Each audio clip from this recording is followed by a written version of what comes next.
Pediram-me que eu falasse sobre o ato analítico como um ato artístico. Até já comecei a falar sobre isso, deu um problema aqui no meu vídeo. Já não é a primeira vez que isso acontece, estou começando a ficar preocupado. Mas eu vou tentar aqui repetir o que eu falei no vídeo anterior. É bom lembrar que esta associação entre a análise e a arte é bastante mencionada, né? Por exemplo, Freud, ele várias vezes se remeteu a artistas, né? A contribuição de artistas, nomes como Shakespeare, Goethe, Jensen, Leonardo da Vinci e tantos outros estão presentes na obra de Freud. Estão presentes como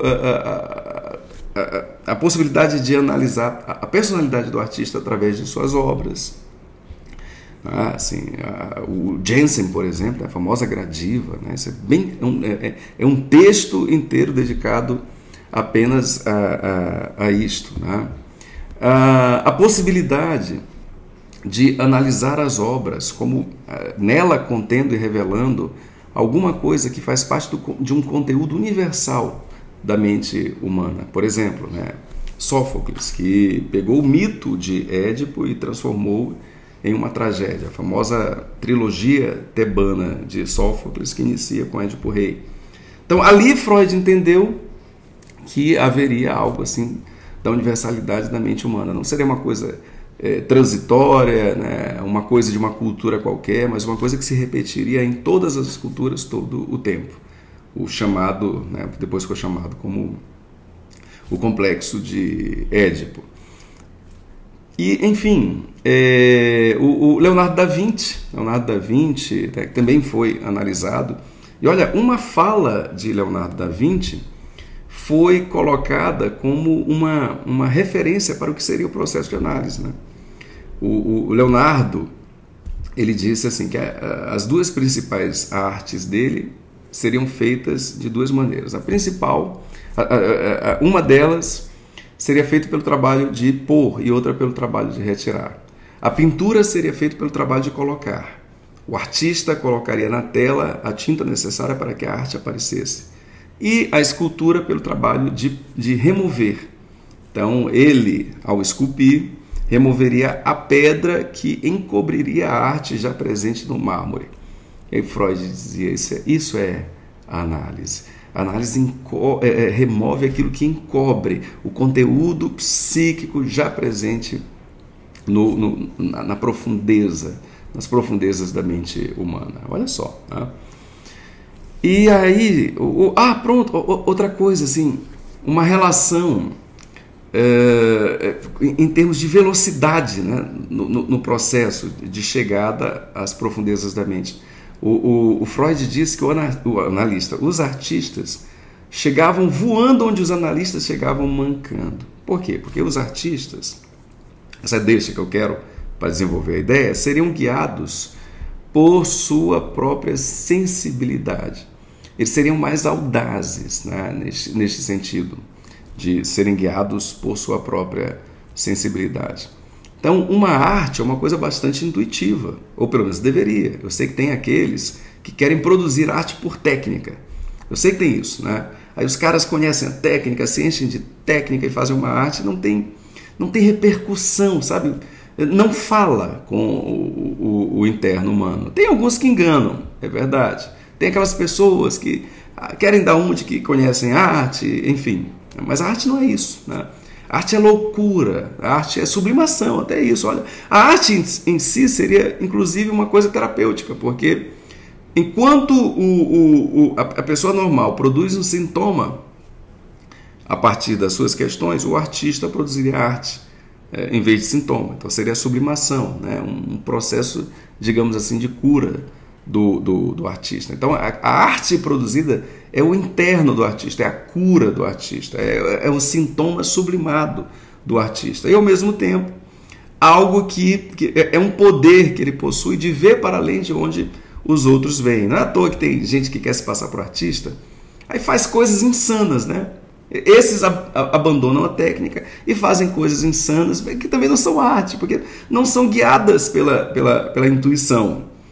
Parece, né? Tem gente que é burra, imagina assim, é só fazer coisas sem lógica, e não. Essa lógica, essa ausência de lógica é uma ausência aparente. Tem uma lógica interna que é uma lógica intuitiva. Então, simplesmente fazer qualquer coisa, como se vê por aí, que é ridículo e é risível, também não é arte. É desprovido de técnica, mas é também desprovido de sensibilidade. Mas o artista é isso, ele conecta com as profundezas, com o abismo, digamos assim, do humano, que é onde o analista quer ir. E é onde Freud acha, o próprio Freud admite isso, que o artista chegaria antes, né? Chegaria com maior velocidade. Ele poderia até não saber exatamente o que viu, o que vê, mas ele vê. Ele vê para além das palavras, ele vê para além da imagem, porque ele se deixa guiar por sua intuição. O processo analítico ideal seria mais ou menos assim. Desde a fala do paciente, que não poderia ser técnica, não poderia ser induzida, né? Até a escuta do analista, que teria que ser artística, né? Então, o paciente falaria movido por uma associação livre de ideias. Por sua vez, o analista o escutaria também sem destacar nada que fosse importante. Seria uma atenção flutuante. Em artigos sobre a clínica, é dito que o analista não poderia sequer anotar. Por quê? Porque ao anotar, ele decide conscientemente o que é importante e o que não é, quando deveria ser um ato totalmente inconsciente. A construção do analista deveria ser artística também, deveria ser intuitiva, porque ele não tem bloqueios internos, ele permite que através dele surja alguma coisa que fala para além daquilo que o paciente lhe disse, né? Que vê o que o paciente mostrou para além da imagem, né? Que ouve aquilo que o paciente disse para além das palavras, através das palavras, mas para além das palavras. Isso é arte. Isso é arte, né? Bom, é claro que existe a técnica psicanalítica, é claro que é importante ler e estudar a técnica psicanalítica, mas o processo analítico significaria o analista estudar, mas não se prender a isso, né? Conseguir ultrapassar tudo isso, transitar sem se fixar nestas coisas. Então, por um momento, ele precisa, né? Mas por conta de toda a sua trajetória, porque ele estudou a teoria, porque ele atendeu de maneira supervisionada e porque ele foi analisado, então ele não se fixa a estas coisas. Ele desenvolve a arte analítica dentro dele, fazendo, né, bastante este percurso. Esse que é desenvolver a escuta analítica, né? É desenvolver a sensibilidade para analisar sem se prender a estas coisas. E daí, quando o analista ouve, ele faz arte. É como se ele produzisse um quadro, é como se ele estivesse no meio de uma pintura, de uma escultura, tá? Revelando alguma coisa específica daquele momento. E cada análise é um quadro novo. Isso é super importante. Não é assim, eu comecei a pintar aquele quadro e eu fiz uma parte e vou produzir na próxima, eu vou continuar na próxima sessão. Por incrível que pareça, cada análise revela e resolve o que tem que resolver. Fez ali uma escultura, né? A próxima sessão já seria uma nova obra.